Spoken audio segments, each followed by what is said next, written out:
The smell hit them before they even reached the tomb. 4 days in the Middle Eastern heat had done its work, and everyone standing on that hillside knew exactly what they would find inside. Decay, rot, death in its most undeniable form. But what they didn't know was that they were about to witness something that would shatter every assumption they had about the boundary between life and death. It had started 11 days earlier with a simple message. Jesus was teaching in a village across the Jordan River when the messenger arrived, exhausted from running, barely able to speak between gasps for air. "Master," the man wheezed, falling to his knees. "It's Lazarus. Your friend. He's dying." But there was something nobody understood yet. The disciples watched Jesus' face carefully. Lazarus wasn't just any follower. He was one of Jesus' closest friends. They had shared countless meals together in Bethany, in the home Lazarus shared with his sisters, Mary and Martha. Jesus loved this family deeply. Everyone knew it. So when Jesus simply nodded and said, "This sickness will not end in death," and then continued teaching as if nothing urgent had happened, confusion rippled through the group. "Master," Thomas ventured carefully, "shouldn't we leave now? Bethany is only 2 miles from Jerusalem. If Lazarus is dying, we'll stay here 2 more days," Jesus interrupted, his tone leaving no room for discussion. 2 more days. The disciples exchanged bewildered glances. 2 more days could mean the difference between arriving in time to heal Lazarus or arriving too late. What kind of friend waits when someone he loves is dying? What you're about to discover changes everything. Those 2 days passed with agonizing slowness for the disciples. They couldn't understand Jesus' strange delay. Finally, on the 3rd day, Jesus stood and announced, "Let's go to Judea. Our friend Lazarus has fallen asleep, and I'm going to wake him up." "If he's sleeping, he'll get better," someone said, confused. Jesus looked at each of them steadily. "Lazarus is dead, and for your sake I'm glad I wasn't there, so that you may believe. Let's go to him." Thomas's voice was grim when he muttered to the others, "Let's go too, so we can die with him." He wasn't talking about Lazarus. The religious leaders in Jerusalem wanted Jesus dead, and Bethany was dangerously close to their reach. The 2-day journey to Bethany felt longer than any journey they'd taken. What would they find when they arrived? More importantly, what was Jesus planning? You haven't seen the biggest shock yet. When they finally reached Bethany, the news hit them like a physical blow. Lazarus had been in the tomb for 4 days already. 4 days. Not hours, not even 1 day. 4 complete days in a sealed cave, in the heat with Jewish burial customs that involved wrapping the body in strips of linen, soaked in spices and perfumes to mask the smell of decomposition. Martha heard Jesus was coming before he even entered the village. She ran down the road to meet him, her face ravaged by days of weeping, her voice breaking with grief and something else. Something that sounded almost like accusation. "Lord," she said, and the word carried years of trust and recent pain. "If you had been here, my brother would not have died." The statement hung in the air between them. Everyone heard the unspoken question. Why didn't you come? You healed strangers. You healed people you'd never met. Why didn't you save your friend? But Jesus' response revealed something nobody expected. Jesus' voice was gentle. "Your brother will rise again." Martha nodded, the practiced response of someone who'd heard the religious platitudes 100 times in the past 4 days. I know he'll rise again in the resurrection at the last day. The words were empty, distant comfort for distant hope. I am the resurrection and the life, Jesus said, and suddenly his words weren't about someday or somewhere else. Whoever believes in me will live even though they die, and whoever lives by believing in me will never die. Do you believe this? Martha stared at him, this man who had arrived 4 days too late, and something in her broken heart responded, Yes, Lord, I believe you are the Messiah, the Son of God.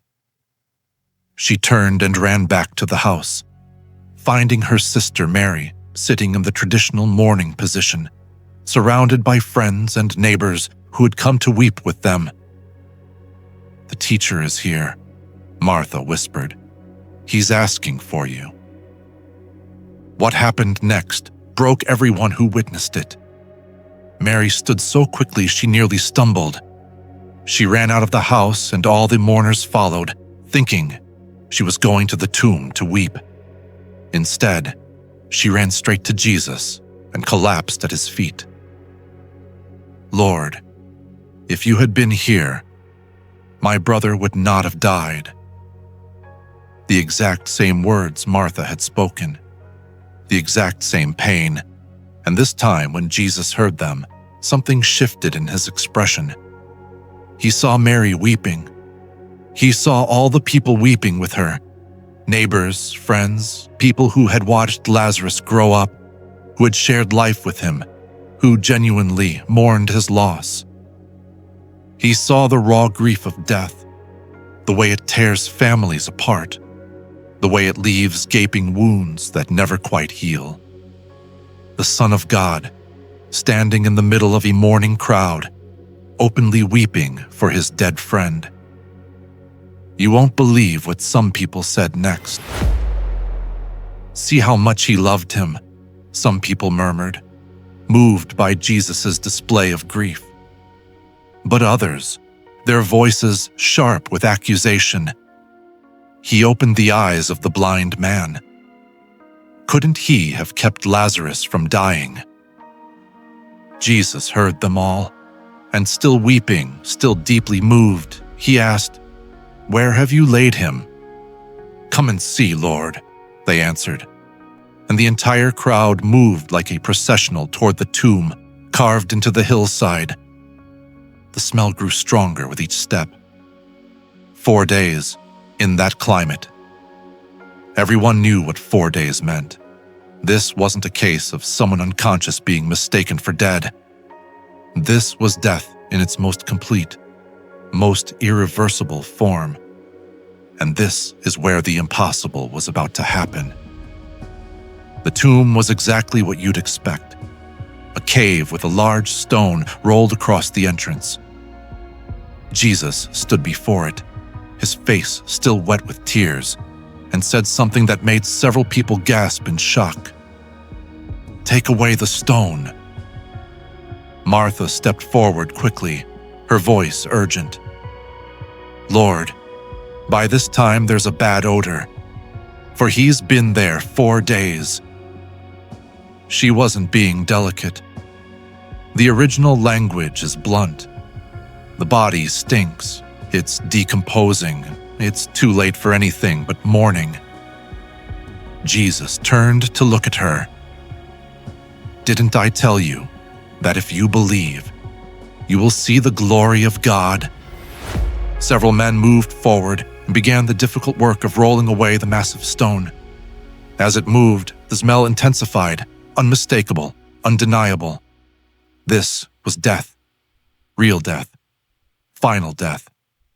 Jesus stood before the open tomb and lifted his eyes to heaven.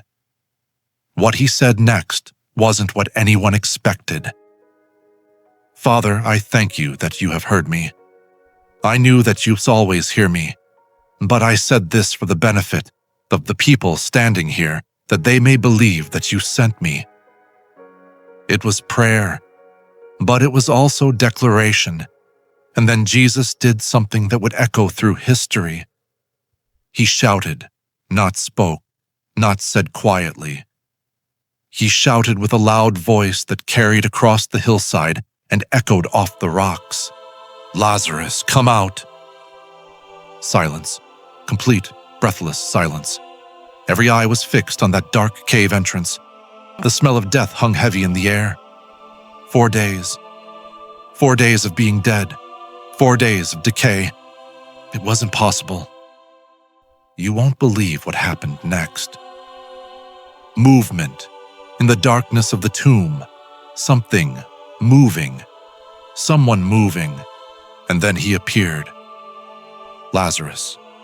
Wrapped head to toe in burial cloths, strips of linen wound around his body, a cloth still covering his face, unable to see, barely able to walk. But walking. Actually walking. Moving out of the tomb, out of death, back into life. The crowd erupted. Some people screamed.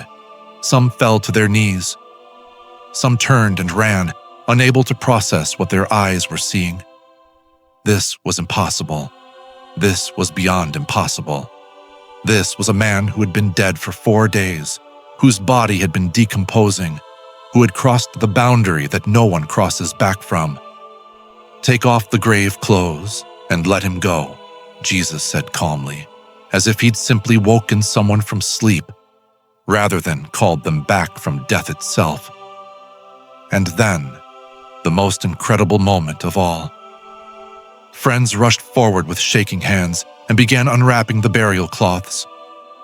Layer after layer fell away, and there was Lazarus, alive, breathing, blinking in the sunlight he'd never expected to see again.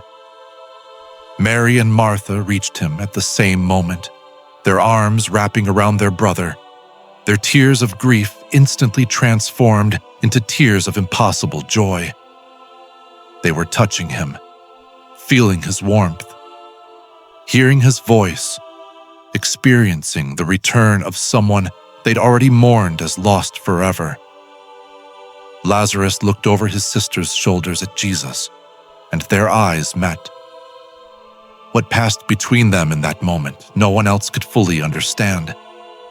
Lazarus had been somewhere, experienced something, and been called back. Jesus had known all along what he was going to do, had planned it, had delayed for it, had waited until death was so complete and undeniable that no one could explain it away.